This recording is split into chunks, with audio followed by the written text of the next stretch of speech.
Hello everyone, welcome to AV 97 classes YouTube channel पे। मैं अजय सिंह आपका हार्दिक स्वागत करता हूं फिर से। आज की इस वीडियो में हम उत्तर पूर्व पाषाण काल के बारे में हम अध्ययन करेंगे।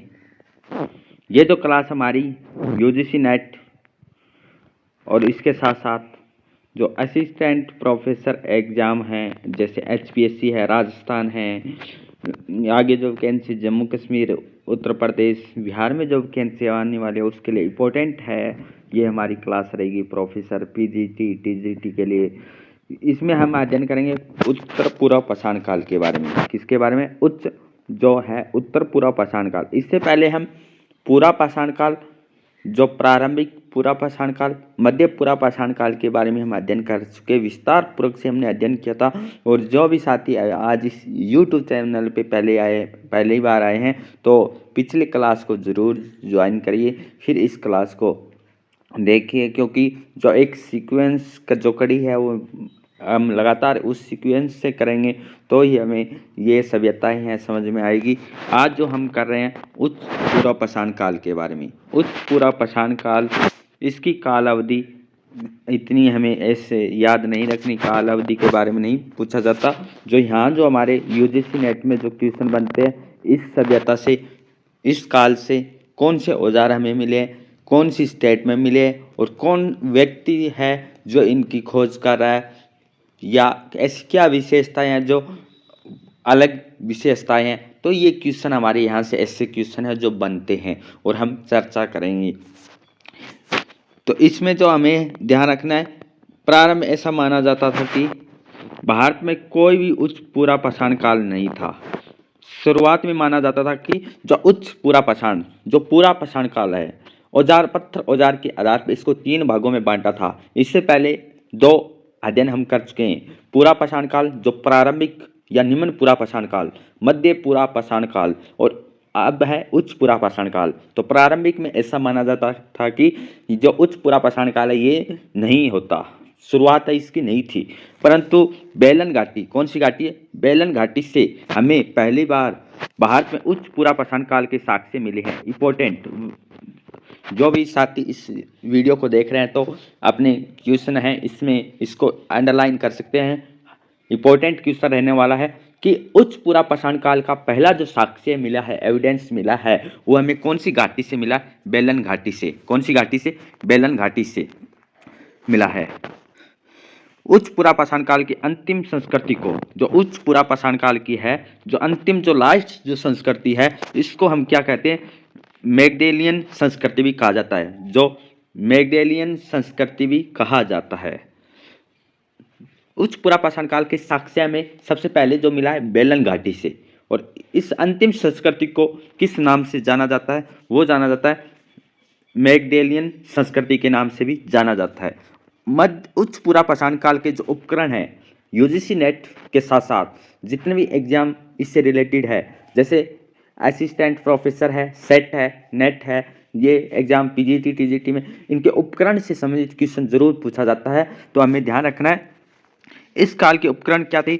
बहुप्रयोजनीय थे, मतलब कि मल्टीपल कार्य के लिए प्रयोग किया जाता था।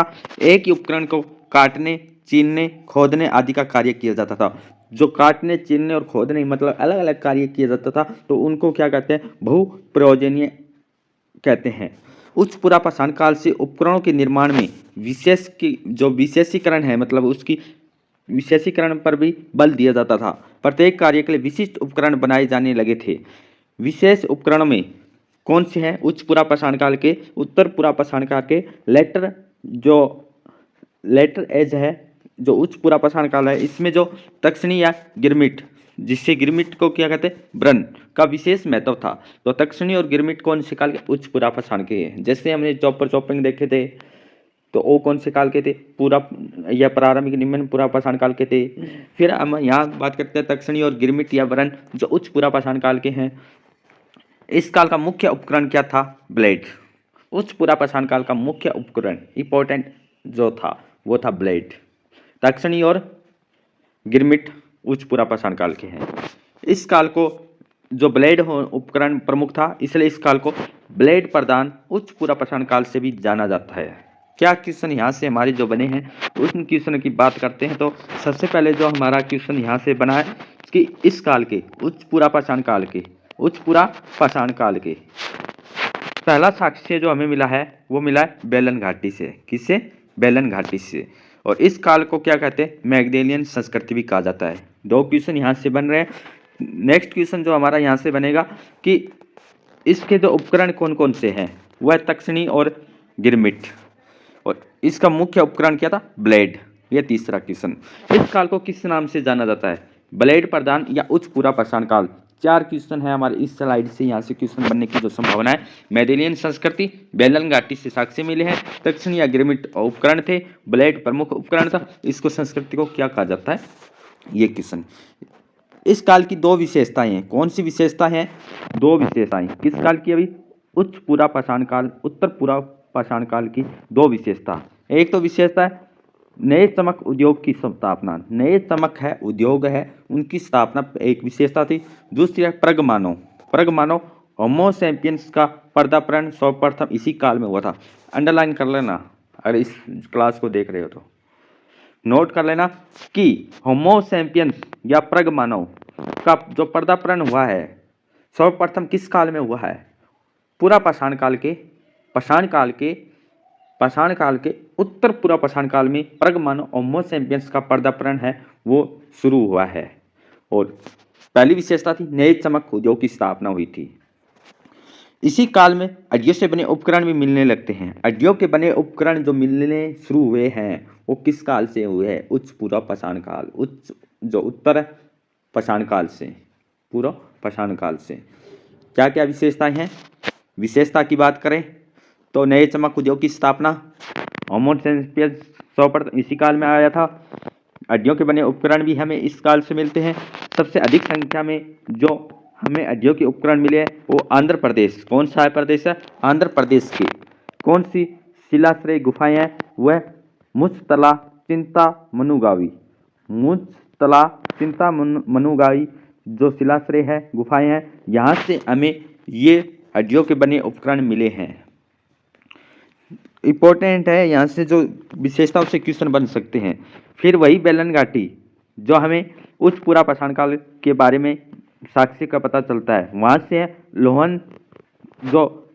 लोहद नाला है एक, वहाँ से हमें दुनिया की सबसे प्राचीनतम अस्थि निर्मित स्त्री की मूर्ति मिली है, जो महिला की है मूर्ति मिली है। कौन से? बेलन घाटी में। कौन सा नाला है? वो है लोहदा नाला।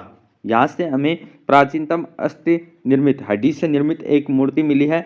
इस काल में चित्रकला में प्रगति हुई और महाराष्ट्र के जो पाटने हैं जो है और मेहता खेड़ी, संदेशाल, रामनगर आदि से प्राप्त शुतुरमुर्ग के अंडों पर की गई चित्रकारी से इसकी पुष्टि होती है। तो नए चमक के उद्योग की विशेषता हमने देखी। परग होमो सैपियंस उच्च पूरा पाषाण काल की विशेषता, उत्तर पूरा पाषाण काल की विशेषता है।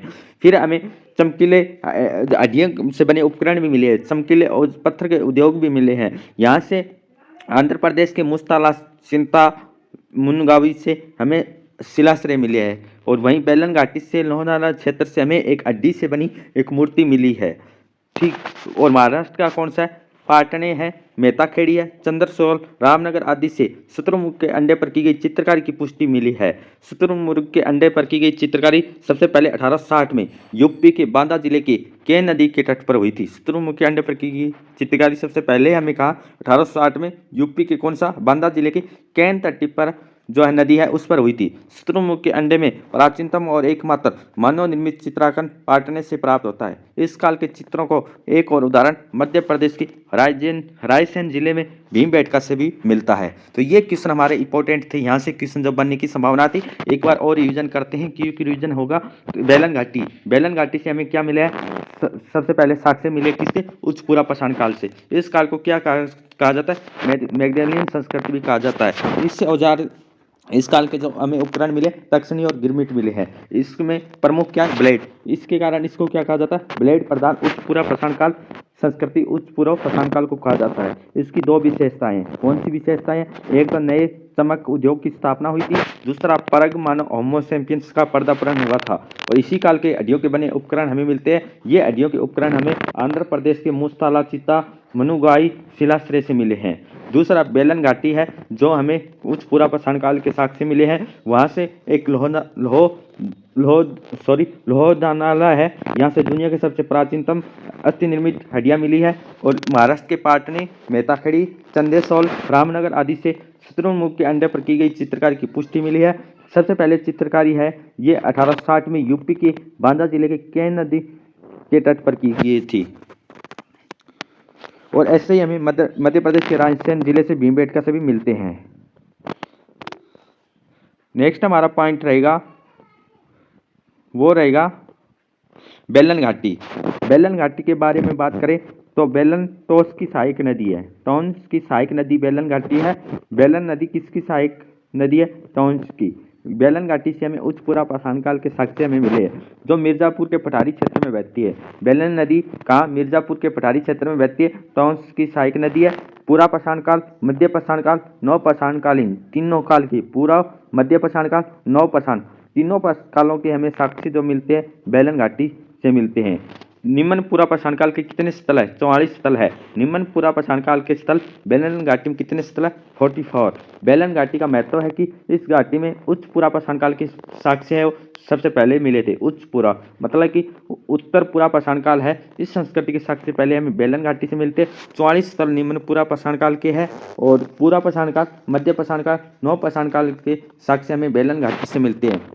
इसका जो प्रसार है बेलन घाटी का, यूपी में बेलन घाटी, मध्य प्रदेश में सोन घाटी और जोगदया, झारखंड में सिंह भूमि, ग्रामीण क्षेत्र महाराष्ट्र में जो है पटने और बधने, इनाम गांव, आंध्र प्रदेश में रेणिकुंटा और बटम चेल्ला, वेमुला, यरकोंडापालेम, कर्नूल की गुफाओं तक आंध्र प्रदेश में। आंध्र प्रदेश के कौन से? रेणिकुंटा, बटम चेल्ला, वेमुला, यरकोंडापालेम और कर्नूल की गुफा आंध्र प्रदेश के। गुजरात में विस्ती, राजस्थान में बूढ़ा पुष्कर, ये उच्च पुरापाषाणिक स्थल है। उच्च पुरापाषाणिक स्थल है ये हमने देखा। आंध्र प्रदेश के कर्नूल जिला में भी बिलासुरा गांव से प्राचीनतम चूल्हे के अवशेष हमें मिले हैं। चूल्हे के प्राचीनतम अवशेष हमें कहाँ से मिले? आंध्र प्रदेश के कर्नूल जिला में बिलासुरा गांव से हमें साक्ष्य मिले हैं। पुरापाषाणकालीन मानव जीवन कैसा था? इस काल का मानव किस पर निर्भर था? पाषाण काल का प्रकृति पर निर्भर था और शिकार और कंदमूल थे, क्योंकि इस टाइम क्या थे? कृषि नहीं थी, स्थायी जीवन नहीं था, लोग एक स्थान से दूसरे स्थान पर रहते थे, अग्नि के प्रयोग से अपरिचित थे पाषाण काल में, तो कैसा कच्चा मांस खाते थे। तो आग का आविष्कार कहाँ हुआ? मध्य पाषाण काल में। पहिए का आविष्कार कहाँ हुआ? नव पाषाण काल में। कृषि, पशुपालन और मृद भांडों का प्रचलन का अभाव था। कृषि भी नहीं थी, पशुपालन भी नहीं थी, मृद भांड भी नहीं थे। कृषि कब आती है और पशुपालन हम अध्ययन करेंगे नवपाषाण काल और मध्य पाषाण काल में। इसलिए लोगों के जीवन में स्थायित्व नहीं था, लोगों के जीवन में स्थायित्व नहीं था। यही कारण कि इस काल में मानव उपभोक्ता था, उत्पादक नहीं। हम नेक्स्ट क्लास हमारी रही मध्य पाषाण काल की। आज की सेशन को हम यहीं विराम करते हैं। Thank you all of you. जय हिंद, जय भारत।